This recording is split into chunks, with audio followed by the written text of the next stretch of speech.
বাংলাদেশে বসে পাকিস্তান পাকিস্তান জিন্দাবাদ জিন্দাবাদ।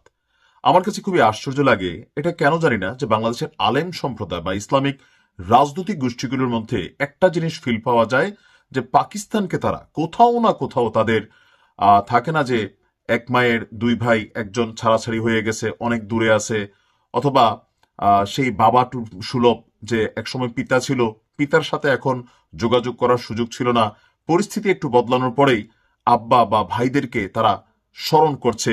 কেউ বলছেন এটা গোলাম আজমের বাংলাদেশ, কেউ বলছেন যে এখানে জিন্না সাহেবের কি বলা হয় যে এই, আপনার তার দিবস পালন করা হয়।